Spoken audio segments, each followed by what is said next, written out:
सबसे पहले आपको बताएं, पाकिस्तान क्रिकेट बोर्ड ने आईसीसी का दोहरा मयार मुस्तरद कर दिया। सियासतज़दा क्रिकेट किसी के मफाद में नहीं। वर्ल्ड कप से मुतालिक हुकूमत पाकिस्तान के फैसले पर मिनोअन अमल करेंगे। चेयरमैन पीसीबी मोहसिन नकवी का वाज़ेह पैगाम। कौमी क्रिकेटर्स से गुफ्तगू। खिलाड़ियों को वर्ल्ड कप के हवाले से मौकिफ पर एतमाद में लिया।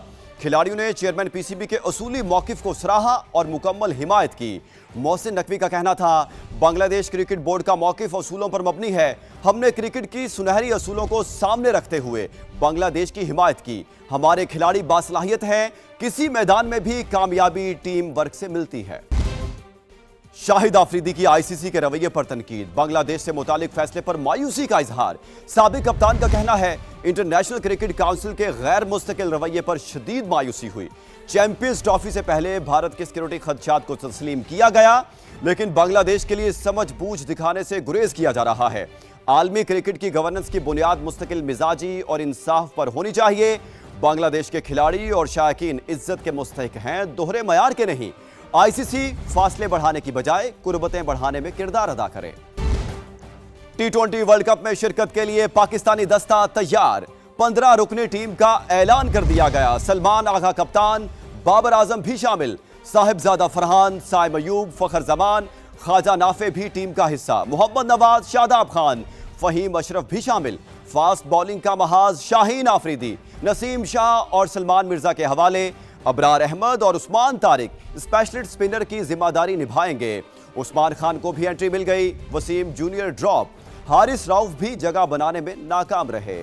उम्मीदों का महवर, निगाहों का मरकज, एक कौम, एक मिशन, एक टीम। वर्ल्ड कप के लिए 15 रुकनी पाकिस्तानी स्क्वाड का ऐलान। टीम इन खिलाड़ियों पर मुश्तमिल है। सलमान आगा कप्तान, साहबजादा फरहान, साइम अयूब, फखर जमान, बाबर आजम, ख्वाजा नाफे, मोहम्मद नवाज, फहीम अशरफ, शादाब खान, नसीम शाह, शाहीन आफरीदी, सलमान मिर्जा, उस्मान तारिक, अबरार अहमद और Usman Khan. Fast bowler Wasim junior को ड्रॉप कर दिया गया। हारिस रऊफ ऑस्ट्रेलिया सीरीज के बाद वर्ल्ड कप स्क्वाड में भी जगह ना बना सके। सेलेक्टर आकिब जावेद को बाबर आजम से उम्मीदें। वर्ल्ड कप जीतने के लिए भी पुरअज़्म। हेड कोच माइक हैसन का कहना था, बॉलिंग लाइन में जगह बनाने के लिए काफी टफ मुकाबला था। पाकिस्तान टीम वर्ल्ड कप में पहला मैच 7 फरवरी को नेदरलैंड से खेलेगी। वर्ल्ड कप हमेशा चैलेंजिंग इवेंट होता है। रिलैक्स नहीं हो सकते। फतह के लिए अच्छी क्रिकेट खेलना होगी।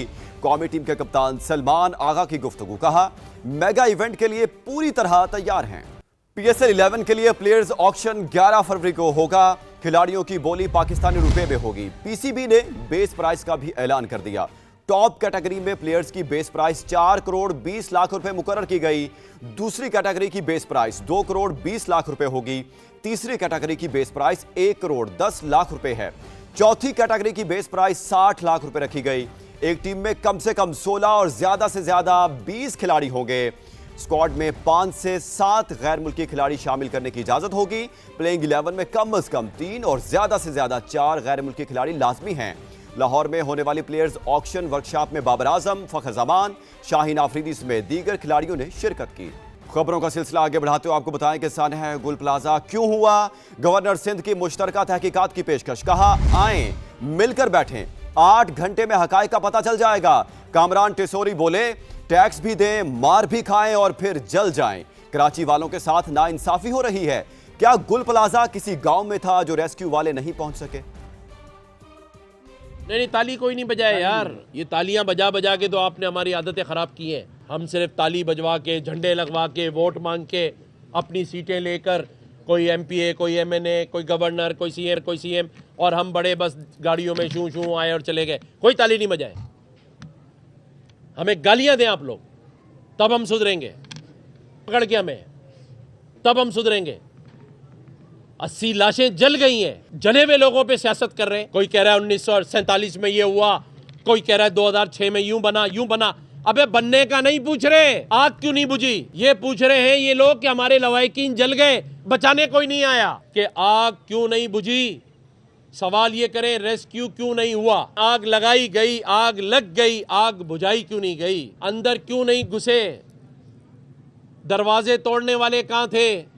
यहां तुम पूरी बिल्डिंगें गिरा देते हो अगर पैसे ना मिले। सिंध बिल्डिंग कंट्रोल अथॉरिटी के लोगों की लिस्ट में दूं जो साउथ अफ्रीका सिर्फ शिकार खेलने जाते हैं, एंटी इंक्रोचमेंट पूरी पूरी बिल्डिंगें गिरा देती है, उस दिन दरवाजे क्यों नहीं तोड़े? सियासत क्यों कर रहे हैं? सब बैठे, एक दिन का काम है, एक दिन का। अगर 8 घंटे में पता ना चल जाए कि वजूहात क्या थी, मैं जवाबदार। सारे मिलके खड़े हो, लाशें भी मिल जाएंगी। कराची में सानिया गुल प्लाजा में जाँ बहक 6 अफराद सुपुर्द खाक। नमाज जनाजे में शहरियों की बड़ी तादाद में शिरकत। हर आंख अश्कबार, फजा सोगवार नजर आई। इकरा अवान की रिपोर्ट देखते हैं। सानिया गुल प्लाजा में जाबहक 17 साल के मोहम्मद शीज की नमाज जनाजा धोबी घाट गार्डन में पढ़ी गई। अहले खाना का कहना है शीज घर का वाहिद कफील था। भड़कती आग ने बूढ़े माँ बाप का सहारा छीन लिया। वाले दिन पता लगा था, रात के टाइम पे आग लगी थी, तब मेरा भाई उसी दिन सुबह किया था। हमसे तो देखी नहीं जाती, इसकी वालिदा की हालत बार बार बेहोश हो रही है। मुझे बार बार कह रही थी कि आप जाके लेकर आओ। मैं आती थी, मुझे बोलते मेरे बेटे को लेकर, मोहम्मद शीज को लेकर आ। नॉर्थ नाजमाबाद में आरिफ की नमाज जनाजा मुकामी मस्जिद में अदा की गई। मैंने जो है 5 दिन जो है इस आग को जो है इन अंगारों को देखता रहा हूँ रोड पे बैठे में। आला काम से ये मुतालबा है कि इसके लिए कोई सिस्टम बनाया जाए कि हमारा मुल्क कि लोग आइंदा ऐसे हादसों से बच जाए। मोहम्मद आरिफ पूरे घर बल्कि पूरे मोहल्ले की जान थी और बहुत ही समझदार और नेक बच्चा था। दिल्ली कॉलोनी में एक ही घर से 4 जनाजे उठे। हर दिल गमजदा, आंखें पुरनम थी। नमाज जनाजा में रिश्तेदारों, अहले इलाका और सियासी शख्सियात की शिरकत। सानिया में जाबहक निमरा की चंद रोज पहले शादी थी। अहले इलाका का कहना है साद, मरियम, मिसबा और निमरा शादी की शॉपिंग के लिए गुल प्लाजा गए मगर वापस ना लौट सके। अभी आपको बताएं कि बलूचिस्तान के जिला पंजगोर में फितना अल हिंदुस्तान के खिलाफ खुफिया इतलात पर ऑपरेशन। सिक्योरिटी फोर्सेज ने शदीद फायरिंग के तबादले में 3 दहशतगर्दों को हलाक कर दिया। ISPR के मुताबिक हलाक दहशतगर्दों से असलहा, गोला बारूद और धमाका खेज मवाद बरामद हुआ। दहशतगर्द तखरीब कारी की मुतादिद कार्रवाइयों में मुलविस थे। वादी तीरा से इनखला को फौज से जोड़ना गलत बयानी है। हुकूमत ने झूठे प्रोपेगेंडे का सख्त नोटिस लिया। वजीर इत्तलात अता तारड़ का कहना है वादी तीरा से रजाकाराना नकल मकानी करने वालों के लिए KP हुकूमत ने 4 अरब रुपए रखे हैं। खैबर पख्तूनख्वा हुकूमत सूबे के अवाम की बेहतरी पर तवज्जो दे। एहतजाज की कॉल सुन सुन कर लोग थक चुके हैं। वादी तीरा में नकल मकानी को फौज से जोड़ना और ये कहना कि जी ये फौज करवा रही है, सरासर गलत, बेबुनियाद, मन घड़त है। हुकूमत ने इस बात का बड़ी सख्ती से नोटिस भी लिया है। 4 अरब रुपया रखा गया है सूबाई हुकूमत की तरफ से उन लोगों के लिए जो रजाकाराना तौर पे नकल मकानी करना चाहते हैं। लोगों के मसाइल पर तवज्जो दें, लॉ एंड ऑर्डर बेहतर करें, टेररिज्म को आप काउंटर करें। ये जो एहतजाज की सियासत है ये अब घिस पिट चुकी है, इसमें कुछ नहीं रखा हुआ। तो ये इसको छोड़ें और लोगों की खिदमत करें, क्योंकि अगला जब भी इलेक्शन आना है इंशाअल्लाह ताला उस पे फैसला अवामी खिदमत पे होना है, एहतजाज पे नहीं होना।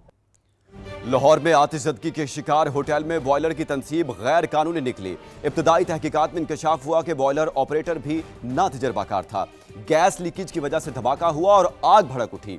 होटल मालिक समेत 6 अफराद के खिलाफ मुकदमा दर्ज कर लिया गया। मजीद तफसीलात के लिए देखते हैं जहांगीर खान की ये रिपोर्ट। गुलबर्ग के मुकामी होटल में आग इंतजामिया की गफलत और लापरवाही की वजह से लगी। सिविल डिफेंस की इब्तदाई तहकीकात पर मुकदमा दर्ज, 2 नामजद मुलजिमान गिरफ्तार। चीफ इंस्पेक्टर सिविल डिफेंस की मुदियत में मुकदमा 6 दफात के तहत दर्ज किया गया। होटल मालिक और इंतजामिया के 5 ओहदेदार गफलत के मुर्तकिब करार। मुकदमे में नामजद आतिफ और कामिल को गिरफ्तार कर लिया गया। इब्तदाई तहकीकात के मुताबिक होटल इंतजामिया को फायर सेफ्टी के हवाले से नोटिस भी जारी किया गया था, लेकिन संजीदा इक़दामात नहीं किए गए। बॉयलर से गैस लीकेज की वजह से धमाका हुआ और आग भड़क उठी। रिपोर्ट आला हुक्काम को भिजवा दी गई। गुज़िश्ता रोज पेश आने वाले आतिशज़दगी के वाक़ये में CCTV ऑपरेटर समेत 3 अफराद जाबहक और 6 जख्मी हुए थे। इंतजामिया का कहना है जिम्मेदारों के खिलाफ मजीद कानूनी कार्रवाई की जा रही है। जहांगीर खान, समा, लाहौर। रिपोर्ट आपने जानी। एक और अहम खबर दें आपको कि फैसलाबाद में शेर ने रेस्क्यू के लिए आने वाले वाइल्ड लाइफ एहलकार पर हमला कर दिया। अमले ने जख्मी एहलकार को मुश्किल से शेर से छुड़ाकर अस्पताल मुंतकिल कर दिया। यूसुफ चीमा की रिपोर्ट। गैर कानूनी रखे गए जंगली जानवरों को रेस्क्यू करने आए वाइल्ड लाइफ एहलकार खुद शेर का शिकार हो गए। फैसलाबाद जड़ावाला रोड पर जलवी मार्केट में वाइल्ड लाइफ टीम ने गैर कानूनी रखे गए शेरों की जोड़ी को बेहोश करके रेस्क्यू करने की कोशिश की तो एक शेर ने बेकाबू होकर एक एहलकार को दबोच लिया, जिससे वो जख्मी हो गया। उन्होंने बेहोशी का इंजेक्शन दिया है, तो हम उन्हें रोकते रहे कि अभी तक पूरा बेहोश नहीं हुआ। तकरीबन आधे से पौना घंटा उन्होंने इंतज़ार किया है। फिर एक लड़का था जो जिसने पकड़ा, उसी ने इंजेक्शन लगाया था, वो अंदर चला गया। साथ हमने अपना जो इन्हें खुराक देता है वो भी भेजा है, वो उसके आगे था, वो पीछे था, तो शेर ने उस पर हमला किया। जख्मी एहलकार को अस्पताल मुंतकिल कर दिया गया। वाइल्ड लाइफ अमला भी शेरों को रेस्क्यू किए बगैर लौट गया। हमारे पास कागज़ वगैरह हैं, इनके मौजूद हैं। पहले भी ये लोग आते थे, ठीक है। उसके बाद ये अचानक ही आ गए। छेड़छाड़ भी की है, शेरनी की जो दुम पकड़ के ना उसको छेड़छाड़ की, तो इनकी जो ख़वातीन थी शोर मचाना शुरू कर दिया, ठीक है, शोर मचाना शुरू कर दिया। डॉक्टर्स के मुताबिक जख्मी एहलकार का चेहरा, कान और आंखों पर जख्म आए हैं, जबकि हालत ताहाल खतरे से बाहर है। कैमरामैन रिजवान साबरी के साथ यूसुफ चीमा, समा, फैसलाबाद। पीपल्स पार्टी रहनुमा शाजिया मरी की सिविल अस्पताल हैदराबाद आमद। मुबैना ज्यादती की शिकार लड़की की इयादत की। मीडिया से गुफ्तगू में कहा, सांगड़ केस में जो दफात लगनी चाहिए थी वो नहीं लगाई गई। मामले पर वज़ीर आला सिंध से बात करूंगी।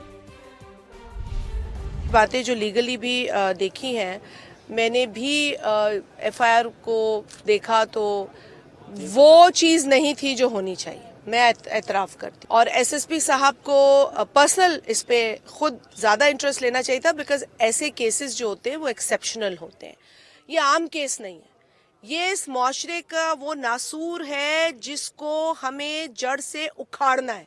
अगर एसएसपी सांगड़ इसमें आज अपना रोल अदा नहीं करेगा तो कोई और अच्छा एसएसपी भी कर सकता है। सीएम साहब से बात करके इस एफआईआर में जो भी ज़्यादा इसको मजबूत या प्रोसिक्यूशन को मजबूत करने का जो भी अमल है, मैं उनसे ये रिक्वेस्ट करूंगी, इल्तिजा करूंगी, जिस तरीके से भी कहूँ मैं इस बच्ची के लिए बात करूंगी, ताकि इसको फौरी तौर पर वो रिलीफ मिले जिसकी ये मुस्तहिक है और हमारी तमाम बच्चियाँ मुस्तहिक।